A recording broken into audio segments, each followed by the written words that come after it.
Living smaller allows you to dream big, whether it's for your business or your home or for your sanity. Many people are figuring out the secret. Dream big by living smaller.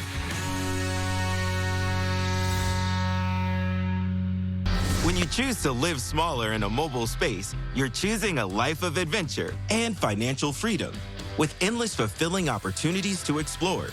So when the constant grind of monthly expenses felt like too much, Dustin and Holly ditched it all and set down a somewhat bumpy road to a new way of life by transforming a bus into their permanent home. We came up with the name Sasquaters as kind of a mix between Sasquatch and squatting, because when we're in the bus, we kind of squat on a property and make it our own. We have been living smaller for almost 2 years now. That's specifically living in the bus. The thing I love most about living on the road is that every day is a new experience, a new place. Seeing the sunrise and the sunset in various locations is very rewarding.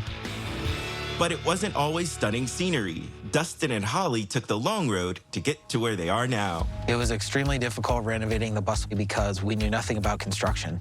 We built the inside of the bus roughly 3 times, taking down walls, learning how to do the electrical and the plumbing, and a couple different layout changes. They bought the bus for $7,000 and then invested around $60,000 getting all 216 square feet of the Sasquater ready to hit the road. So this is our bus. We decided to paint it two-tone to kind of blend in with all different landscapes, the green and the tan. Kind of work in a variety of places. It works in a desert. It works when we're in a forest to kind of blend in. The paint job may be subtle, but the adventurous lifestyle the Sasquater affords them is anything but. So we have the dirt bikes mounted on the back. They are honestly glorified grocery getters some days. Other days we take them out and we rip around in the dirt. Our solar panels, you can see, are hanging out above the bus right now. We have them hanging out to maximize storage space for our roof rack and totaling, I believe, 1,020 watts of solar power. So we took out the original school bus door and installed a house door. We did that mostly for looks and security. The cat really wants us to come inside. Welcome to our home. There's not a lot of headroom in this bus. It's perfect for us because we're short. This is not the seat that came with the bus. We bought this to put in. It's from a tractor trailer. It fit in perfect. It lined up with the bolts and everything. It's a lot more comfortable, and it's really cushy. This is our living room. It consists of 2 couches. We double this as like our dining room and where we play games. They both pull together to make a full-size bed for whenever we have a guest over that wants to stay overnight. It's really comfortable. So we kept the bathroom really simple. So instead of it being a wet bath and having a shower inside, we went with just a strictly dry bathroom. And we just have the composting toilet inside. It's worked out really good so far. We're really happy with it, no complaints. The favorite part of our bus is the kitchen. It's very small, but we pack a lot of things into it. We got raw walnut slabs that my best friend's brother actually made into countertops for us. I laid it out so that it was kind of like a 3-point kitchen. So you have your stove, you have your fridge, and you bounce right back to the sink. But we wanted to get something that was almost as big as a normal stove as we could. So we ended up finding this, and we felt really lucky because the top has these really nice cast iron grates that we really love. It has a full oven, and it actually even has a broiler down here.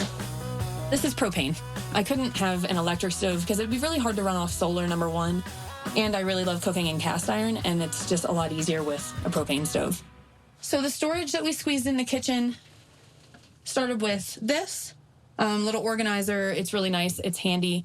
It actually even pulls out to have more underneath here. My favorite thing in the bus is kind of hidden. You can't really tell it's here at first, but when you open it, it holds all of my spices for cooking. We have another little hidden drawer down here that I keep a lot of oils and things like that. We got, the little toppers that are easy to pour, super convenient. So even more storage, we put in a little tip out here to store our toothbrushes. We didn't really have any other place to put them, and we only have one sink. We don't have one in the bathroom, so this is our toothbrushing sink. Dustin and Holly were able to pack incredible amounts of functionality into their tiny kitchen. But when we come back, see how they double down on dual purpose in the bedroom. Dustin and Holly ditched their monthly expenses in exchange for a mobile and more fulfilling life in their beloved bus Sasquater. And now we'll see their bedroom, which also functions as a sleeping, office, and storage space. This is our bedroom. We have a full-size bed, which has been plenty for 2 people, plus the 2 cats that are always on it. The bed lifts up. Underneath, we have our 96 gallons of fresh water. We have our 3 batteries that we use for our solar. And poor Dustin has to keep his clothes under the bed because I took up most of the small closet. We left a lot of space back here for a walkway. We didn't want to have to lay in our bed to put our pants on and change clothes and everything. So we left enough of a walkway, and it actually worked out really well because Dustin built a desk for me back here out of a piece of live edge wood. And it's really convenient. You can set up the laptop and just scoot the chair right over, and it's perfect. So perfect, in fact, that Dustin and Holly figured out a way to generate income by introducing others to the perks of living smaller. Holly and I started a business where we do bus and van conversions for people looking to travel or live a more sustainable lifestyle. The bus is what we take around to actually do our work. Pretty much everything we need to convert a bus, a van, anything is with us all the time. Since moving into the bus 2 years ago, they estimate they've saved well over $20,000 in rent and utilities, and they're reinvesting those savings into their new business. In the foreseeable future, we intend to buy land and build a small shop to continue with our bus and van conversions, as well as to transition into building container homes. Dustin and Holly traded down in size, but are building big in their business and lifestyle. Currently, they've completed 3 full renovations, along with several partial bus and van upgrades, and have no plans of stopping.